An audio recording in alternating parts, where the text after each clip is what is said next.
यदि डॉक्टर के द्वारा दी गई दवाइयाँ काम नहीं कर रही हैं और आपके अल्ट्रासाउंड और ब्लड की रिपोर्ट वगैरह भी नॉर्मल अगर आ रहे हैं और समस्त जांचें होने के बावजूद सब कुछ नॉर्मल अगर आ रहा है तो भी आपकी का कब्ज कोई भी दवा लेने से ठीक नहीं हो रहा है। ठीक होने से मेरा अर्थ ये नहीं है कि आपने दवा पी, आपने रात को सिरप पिया, सुबह मलता की आप मलता करने चले गए, या आपने सुबह कोई एनीमिया ले लिया या कोई मेडिसिन खा लिया उससे आपको मलता की प्रवृत्ति हो गई। ठीक होने से मेरा अर्थ है कि यदि आप मल त्याग की दवा का प्रयोग ना करें, लग्जेटिव या प्रोग्रेटिव मेडिसिन का प्रयोग ना करें, ठीक, अर्थात मल की प्रवृत्ति पैदा करने वाली दवाइयों का प्रयोग ना करें, तो भी आपको मल त्याग की प्रवृत्ति हो और समान रूप से आपको 2 से 3 मिनट में मल त्याग हो जाए और मल मुलायम हो, अर्थात समान मल त्याग की प्रवृत्ति हो, वो भी बिना किसी मेडिसिन के सहारे या बिना किसी मेडिसिन के, तो आप ठीक हो रहे हैं, अन्यथा आप ठीक नहीं हैं। दवा के सहारे यदि आप ठीक रह रहे हैं तो वो आपका इलाज नहीं कहलाता है। मेरी व्यक्तिगत सोच चाहिए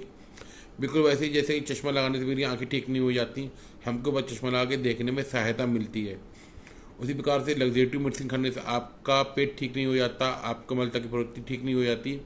आपकी कब्ज ठीक नहीं हो जाती। आपको मल त्याग की दवाइयाँ लेने से,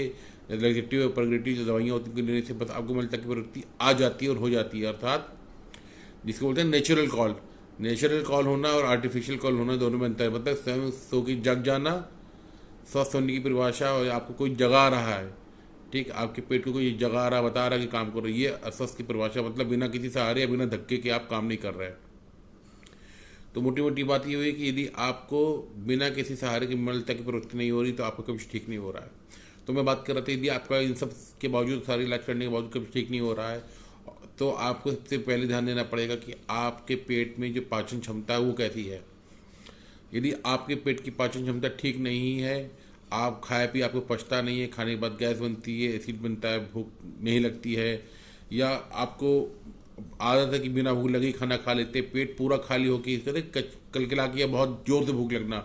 ऐसी कंडीशन नहीं आ पाती और आप फिर खाना खा लेते हैं या नाश्ता कुछ ना कुछ मंचिंग करते रहते हैं, अर्थात आपका पेट ठीक से भोजन नहीं पचा पाता और उसके बावजूद आप फिर से भोजन या कुछ ना कुछ खा लेते हैं,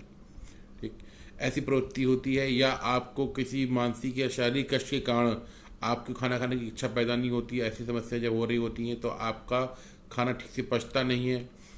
और जब आपका खाना ठीक से पचता नहीं तो आगे ठीक से बढ़ता नहीं, जब आगे ठीक से बढ़ता नहीं तो आपका शरीर उस खाने को ठीक से अवशोषित नहीं कर पाता है और आपकी आंतें ठीक से काम नहीं करती और मलता की प्रवृत्ति आपको ठीक से नहीं हो पाती है। साथ में नींद का बहुत बड़ा रोल है। यदि आपको नींद की समस्या है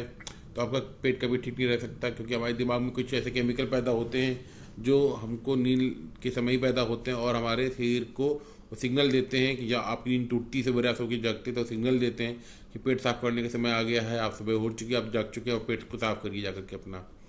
यदि आपकी नींद ठीक से नहीं आती, नींद की समस्या रहती है, या आप टाइम बे टाइम सोते हैं, रात को देर से सोते हैं, सुबह देर से जगते हैं, आप जो बायोलॉजिकल क्लॉक है वो गड़बड़ कर रहे हैं अपनी, आप कुदरत के साथ नहीं चल रहे हैं, सूरज पे सोना सूरज उधर पे जगना नहीं कर रहे हैं और साउंड स्लीप नहीं ले रहे हैं, तो भी आपकी समस्याएं, आप कितनी दवा कर रहे हैं, दवा के सहारे ठीक रहेंगे आप, परंतु आप बिना दवा के सहारे फिर आपका पेट ठीक नहीं हो पाएगा। इसके लिए सबसे पहले ज़रूरी है जो आर्टिफिशियल सूरज जो हमने बना लिया है, अर्थात नकली सूरज, मतलब बल्ब, ट्यूबलाइट, एलईडी बल्ब, इनका प्रयोग बंद नहीं कर सकते। इनका प्रयोग बंद करने से मेरा तात्पर्य है कि जब सूर्य अस्त हो तो सोने की प्रवृत्ति बनाएं, जब सूर्य उदय हो तो हम जागने का काम करें। और होता क्या है कि हम लोग बल्ब के अंदर पूरे दिन आर्टिफिशियल लाइट में रहते हैं तो हम लोग को पता ही नहीं चलता कि कब सूरज उग रहा है और कब सूरज डूब रहा है। पहले जब जमाने में लोग जब खुले में सोया करते थे, सुबह 5 बजे सूरज निकलता था तो वो भी सूरज के साथ साथ जग जाया करते थे,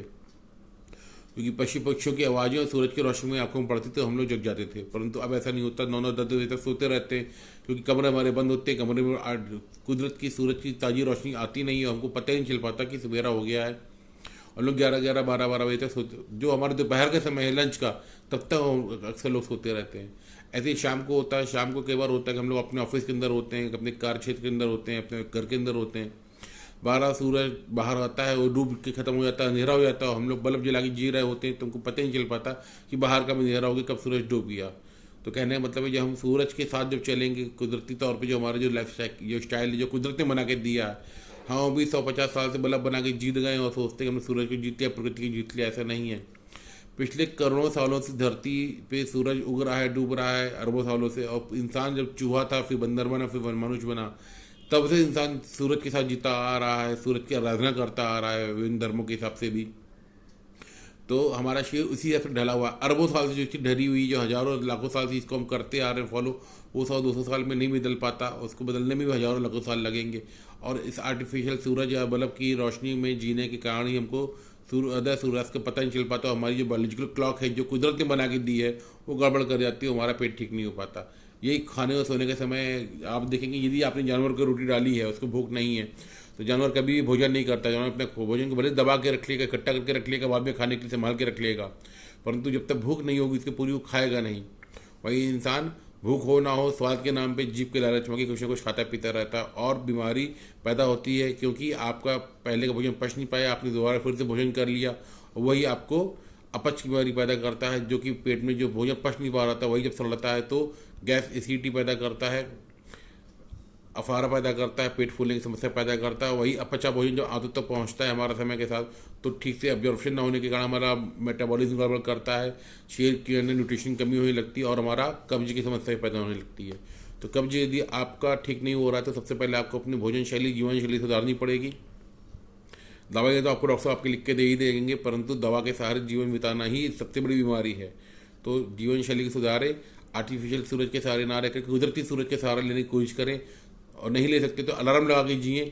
जल्दी सोएं, जल्दी जगें, और बिना भूख लगे कुछ ना खाएं। भूख बहुत जोर से लगने के बाद ही दिन में 3 बार ही भोजन करें।